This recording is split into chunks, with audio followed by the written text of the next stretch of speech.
মুখ্যমন্ত্রীর পদত্যাগ বা মুখ্যমন্ত্রীর ক্ষমতা থেকে অপসারণ। আজকে এই টপিকের বিষয়ে আলোচনা করব এবং বিষয়টিকে সম্পূর্ণ অরাজনৈতিক এবং এডুকেশনাল পারপাসে আলোচনা করছি। প্রথমত, যে কি উপায়ে মুখ্যমন্ত্রী পদত্যাগ করতে পারেন এবং সেই সাথে তোমাদেরকে বলে রাখি যে শুধু কি পদত্যাগ করলেই তিনি ক্ষমতাচ্যুত হবেন নাকি অন্য কোনোভাবেও মুখ্যমন্ত্রী ক্ষমতাচ্যুত হতে পারেন। পুরো টপিকগুলোকে আমি স্টেপ বাই স্টেপ বলবো এবং ভিডিওর শেষে তোমরা একটা কনক্লুশন পেয়ে যাবে।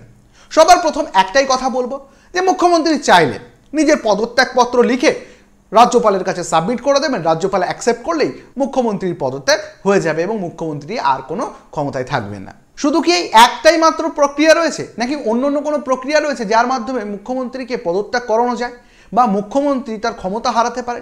অবশ্যই চোখ রাখো। প্রথম আলোচনা করব আমরা আস্থা ভোট, অর্থাৎ মুখ্যমন্ত্রী যদি বিধানসভার মধ্যে আয়োজিত আস্থা ভোটে নিজের সংখ্যাগরিষ্ঠতা প্রমাণ না করতে পারেন তাহলে মুখ্যমন্ত্রী স্বেচ্ছায় হোক বা অনিচ্ছায় হোক ক্ষমতায় আর থাকতে পারবেন না, তার অবশ্যই পদত্যাগ করতে হবে এবং তিনি ক্ষমতাচ্যুত হবেন। দ্বিতীয়ত, অনাস্থা প্রস্তাব। বিরোধী দল অথবা বিধানসভার যে সদস্যরা রয়েছেন তারা চাইলে মুখ্যমন্ত্রীর বিরুদ্ধে একটা অনাস্থা প্রস্তাব কিন্তু বিধানসভায় আনতে পারেন এবং সেই সময় বিধানসভায় একটা ভোট হবে এবং সেই ভোটে এমএলএরা পার্টিসিপেট করবেন এবং সেই এমএলএর পার্টিসিপেশন যদি সংখ্যাগরিষ্ঠ থাকে তাহলে মুখ্যমন্ত্রীর পদ বজায় থাকবে, যদি সংখ্যাগরিষ্ঠতা হারায় তাহলে মুখ্যমন্ত্রীকে অবশ্যই পদত্যাগ করতে হবে। কারণ সবসময় মুখ্যমন্ত্রী হতে গেলে বিধানসভার একটা সংখ্যাগরিষ্ঠ মতামত কিন্তু অবশ্যই তাকে পেতে হবে। এরপরের আর একটা টপিক হচ্ছে দলীয় অসমর্থন, অর্থাৎ মুখ্যমন্ত্রী যে দলের নেতা বা মুখ্যমন্ত্রী যে দল থেকে মুখ্যমন্ত্রী হয়েছেন সেই দল যদি মনে না করেন যে ইনি মুখ্যমন্ত্রী পদের জন্য যোগ্য এবং দল যদি মনে করেন যে এনাকে মুখ্যমন্ত্রী পদে আর রাখা যাবে না তাহলেও ওনারা চাইলে কিন্তু মুখ্যমন্ত্রীকে পদত্যাগ করাতে পারেন।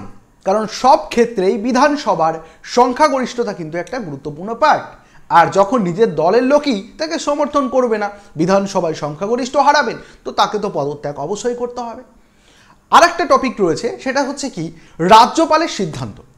কোনো কোনো ক্ষেত্রে রাজ্যপাল কিছু ডিসিশন নিয়ে থাকেন।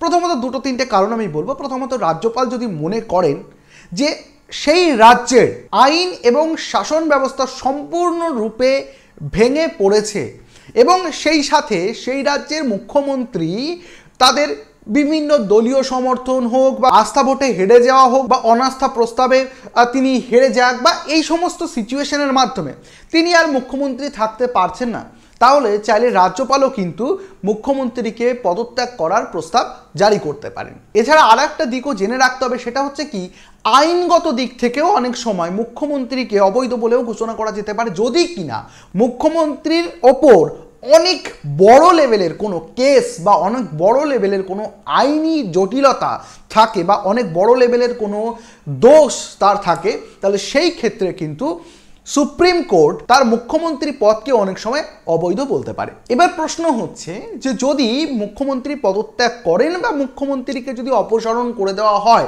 বা মুখ্যমন্ত্রীকে যদি তার ক্ষমতাচ্যুত করা হয় তাহলে রাজ্যে কি হবে, আমরা কিভাবে চলবো, আইন কানুন কিভাবে চলবে, এই জিনিসটা জানতে ইচ্ছে করছে নিশ্চয়ই। তো সেই বিষয়টা আলোচনা করব।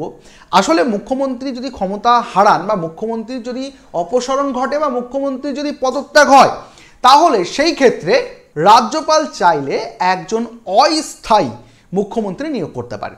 তার কাজ হবে রাজ্যের বিভিন্ন আইন শাসন এই পার্টগুলো দেখা, কিন্তু বিষয়টি মনে রাখতে হবে যে তিনি বা এই যে যাকে অস্থায়ী মুখ্যমন্ত্রী করা হলো তিনি কিন্তু কোনো বড় লেভেলের সিদ্ধান্ত রাজ্যে নিতে পারবেন না।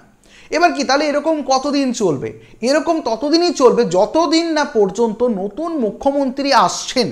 এবার নতুন মুখ্যমন্ত্রী কিভাবে আসবে, তো সেক্ষেত্রে দুটো সিচুয়েশন হতে পারে। সেক্ষেত্রে প্রথমত, যদি বিধানসভায় যে দল সংখ্যাগরিষ্ঠতা অর্জন করছে এবং রাজ্যপাল যদি কোনো পরিস্থিতিতে বিধানসভা ভেঙে না দেন, কারণ রাজ্যপাল চাইলে বিধানসভা ভেঙে দিতে পারেন, সেক্ষেত্রে নতুন করে ভোট হবে। যদি বিধানসভা ভেঙে না দেন, রাজ্যপাল যদি মনে করেন যে না বিধানসভা ঠিকঠাকই রয়েছে, তখন সেই বিধানসভার মধ্যে থেকে যে দল সংখ্যাগরিষ্ঠতা অর্জন করে রয়েছে তার মধ্যে কোনো একজন মুখ্যমন্ত্রী হতেই পারেন। কিন্তু কথা হচ্ছে যে রাজ্যপাল যদি মনে করেন যে বিধানসভা ভেঙে দেওয়া দরকার তাহলে তিনি চাইলে বিধানসভা ভেঙে পুনরায় নির্বাচন করিয়ে ভোট করিয়ে নতুন করে মুখ্যমন্ত্রী নিয়োগ হতে পারে। তো এই পুরো তথ্যটা আপনাদের কেমন লাগলো? যদি এই ভিডিওটা ভালো লাগে প্রত্যেকেই লাইক করবেন এবং ভিডিওটাকে অবশ্যই নিজের টাইম লাইনে শেয়ার করে রাখবেন। আর সেই সাথে আমাদের রয়েস কোচিং ফেসবুক পেজ যারা এখনও ফলো করেনি প্রত্যেকেই কিন্তু Royes coaching Facebook page follow করে রাখুন। Royes coaching west Bengal's number 1 study app যারা এখনও পর্যন্ত ইনস্টল করেনি গুগল প্লে স্টোর থেকে আমাদের রয়েস কোচিং অ্যাপটিকে ইনস্টল করতে পারেন এবং সেই সাথে আমাদের ইউটিউব চ্যানেল রয়েস কোচিংকে সাবস্ক্রাইব করতে পারেন। ভিডিওটা শেষ পর্যন্ত দেখার জন্য অসংখ্য ধন্যবাদ। Thank you so much.